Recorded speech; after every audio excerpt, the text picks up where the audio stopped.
Assalamualaikum warahmatullahi wabarakatuh. Apa kabar anak-anakku sekalian kelas 10 IPS? Ketemu lagi sama Ibu di pelajaran sosiologi. Untuk minggu ini kita akan mempelajari materi baru ya. Tapi sebelumnya kita akan pelajari dulu atau kita bahas ulas sedikit saja tentang materi yang sudah lalu, yaitu tentang norma ya. Pasti ingat kan macam-macam norma.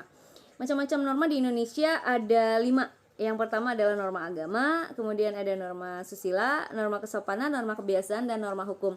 Untuk definisinya sendiri, karena Ibu udah jelaskan, kalau misalnya kamu lupa-lupa ingat, silahkan kamu literasi lagi di catatan yang minggu lalu, atau kamu boleh lihat di Google. Untuk minggu ini, kita akan membahas tentang sosialisasi dan pembentukan karakteristik. Nah, jadi kita dari sosialisasi dulu ya.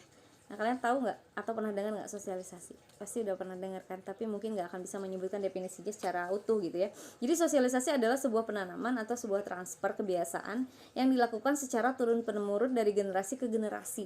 Jadi sosialisasi itu penanaman kebiasaan, kebudayaan yang dilakukan oleh orang ke generasi berikutnya gitu. Itu sosialisasi. Lalu siapa yang menyampaikan sosialisasi? Yang menyampaikan sosialisasi ini disebut sebagai agen sosialisasi. Nah, siapa aja sih agen sosialisasi?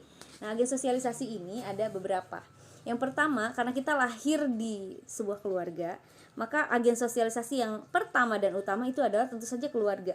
Keluarga menanamkan banyak hal, banyak kebiasaan yang akan kamu bawa, yang akan menjadi hal-hal yang biasa kamu lakukan dalam kehidupan sehari-hari. Itu jadi yang keluarga yang pertama dulu ya. Nah, yang kedua siapa? Yang kedua, sosialisasi disampaikan oleh teman seumuran atau rekan sejawat. Jadi kamu dapat informasi banyak tentang banyak hal itu dari teman seumuran kamu, karena kamu pasti bermainnya dengan yang sebayaan gitu ya. Nah, kemudian siapa yang ketiga? Yang ketiga adalah sekolah. Jadi setelah kamu dapat dari keluarga, dari teman sebaya, ya, dari teman seumuran, kamu akan mendapatkan sosialisasi dari sekolah. Karena pada usia 7 tahun itu sudah wajib sekolah dasar ya. Namun sekarang kan sudah ada PAUD, sudah ada TK. Jadi anak-anak itu dari usia 3 sampai 4 tahun sudah masuk ke dalam lembaga pendidikan, yaitu PAUD ya. Nah, di sana dapat sosialisasi juga dari gurunya, dari temannya. Nah, kemudian yang terakhir, dapat sosialisasi atau agen sosialisasi yang terakhir adalah media massa.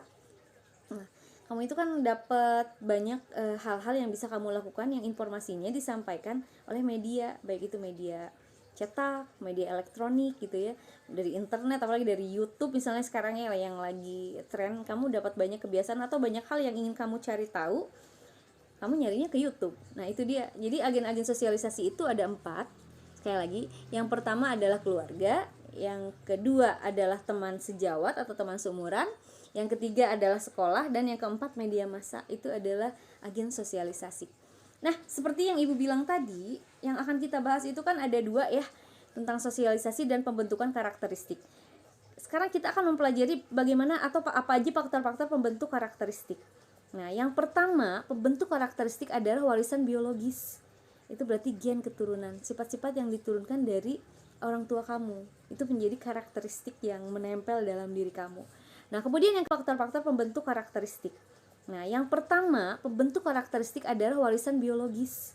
Itu berarti gen keturunan, sifat-sifat yang diturunkan dari orang tua kamu. Itu menjadi karakteristik yang menempel dalam diri kamu. Nah, kemudian yang kedua apa? Itu lingkungan fisik atau lingkungan sekitar kamu. Kadang-kadang kalau lingkungannya keras, itu membawa kamu menjadi karakteristik yang keras juga.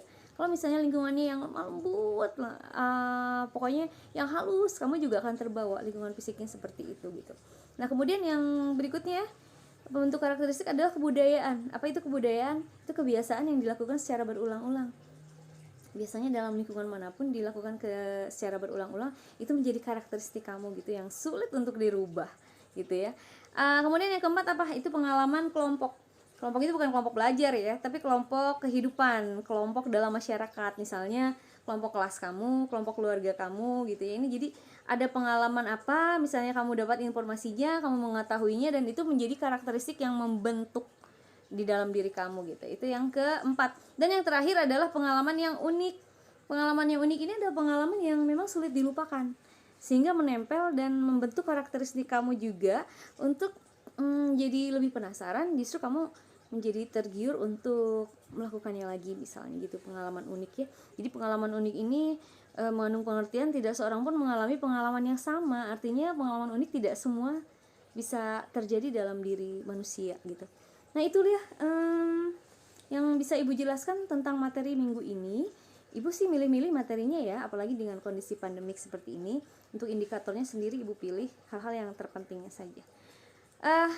Anak-anakku sekalian, demikian yang Ibu sampaikan. Apapun hal-hal yang Ibu sampaikan di sini, mudah-mudahan kalian tidak puas atau tidak mengerti. Jadi kalian mencari lagi di berbagai macam media, baik itu di buku paket ya, di Google gitu. Pokoknya cari lagi tentang pembentukan karakteristik dan proses sosialisasi dalam masyarakat. Oke, sekian dari Ibu. Apa yang kalian dapat dari Ibu ini silahkan dicatat di buku masing-masing untuk menjadi bahan bacaan, catatan untuk persiapan ujian nanti. Billahi taufiq wal hidayah. Wassalamualaikum warahmatullahi wabarakatuh.